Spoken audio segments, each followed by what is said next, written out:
Hi there, my family and I went on a vacation for 1 week on this ship. We managed to see beautiful countries such as Croatia, Montenegro, and Greece. Now, without any further things to do, let's check it out.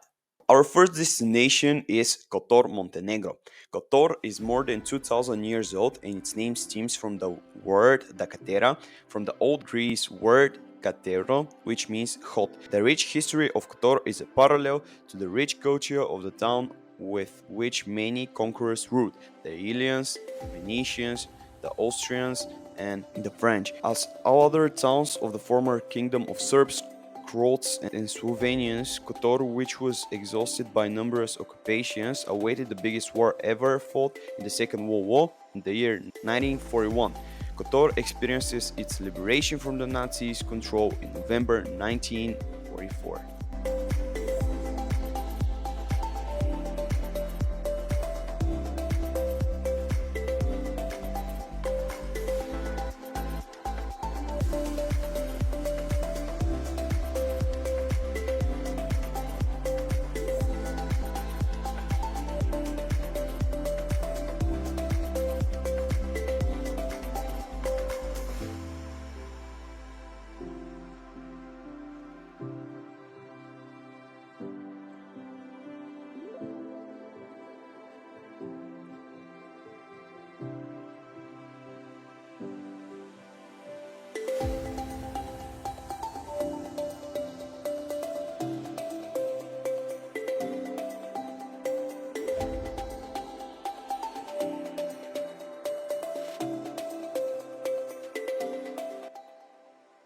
Our first stop in Greece was Santorini.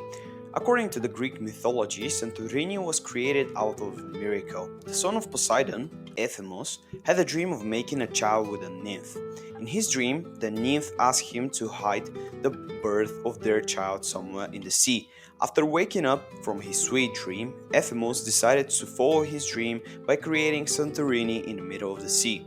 There, in fact, he met his beloved nymph and they gave birth to his firstborn child, Thera, which appears to be the original name of the island.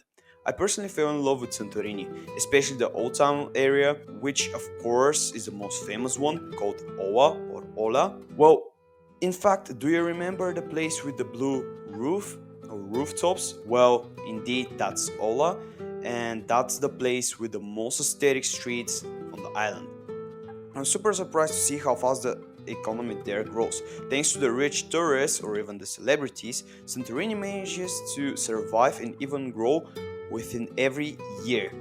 I'm personally not a huge fan, but if you're a shopping maniac, you can enter stores such as Gucci, Versace, Louis Vuitton, and more. Regarding the food, I would say that you can both find modern and traditional restaurants and cafes. My highly recommended meal is a traditional souvlaki, but if you want, you can try something else, such as their fresh fish, because due to my knowledge, the local restaurants are getting their fish directly from the sea, aka, this is a great place to have a nice seafood meal. Our second stop in Greece was Mykonos. According to the Greek mythology, it was here that Hercules slayed the giants and their bodies formed the many large rocks around the island.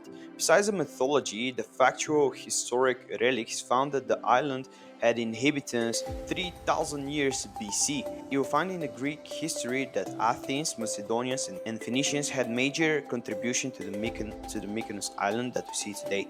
Over the island, a direct impact had the Roman Empire as well as different kinds of pirates, Turks, and many more cultures. Today, Mykonos is a famous spot for partying. In my opinion, Mykonos is just like the Bulgarian sunny beach but on steroids. I love to see all of the beach bars, but somehow it lacks for me personally of culture and color. Unfortunately, I didn't manage to party there due to the fact that we needed to get back on the ship at 7 p.m.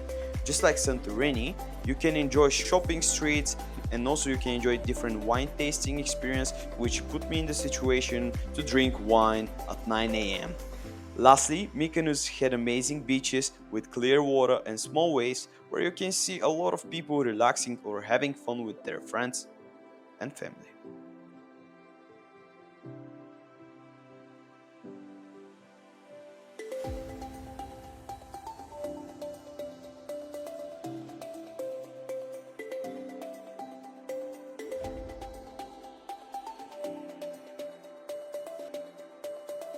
My last stop was Dubrovnik, Croatia. Dubrovnik's history witnesses the changing fortune of a borderland Mediterranean city-state that for centuries lived in harmony with its surroundings. Originally called Ragusa, the city was founded in the 7th century as a refugee for coastal residents fleeing the advancing barbarians.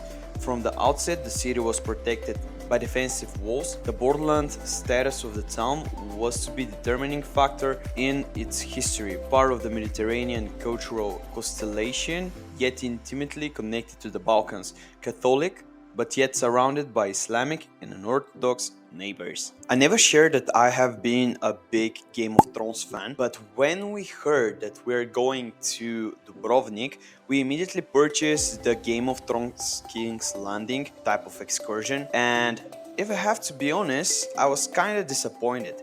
Because of my imagination of the castle, King's Landing, it appears that HBO production team is actually really damn good with all of the CGI softwares. We managed to see where Game of Thrones was filmed during season 2, the period of King Joffrey, and when and where they shot the last scenes of season 8. Currently, there are rumors that there is a brand new season coming. However, I'm still managed to immerse in the city and a bit of the culture of the Croats. Besides the castle, you can enjoy the city walls that protected the city for centuries. Additionally, their old town was fascinating, starting from the small details of the Croats craftsmen all the way up to their relation with cats and birds. Well, for those of you who don't know, Dubrovnik is the city of cats and birds.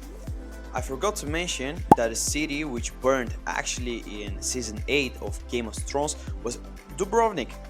Well, CGI Dubrovnik. Lastly, Croatia has some beautiful islands and beaches, but due to our busy schedule, once again, we had to go back to the ship. Well, guys, that's it for today. I hope that you managed to immerse within the different cultures that we saw today, and I managed to inspire you to travel the world a bit more. If you like this video, make sure to comment, like, and subscribe. Make sure to share this content with your friends and family, and I'll see you next time.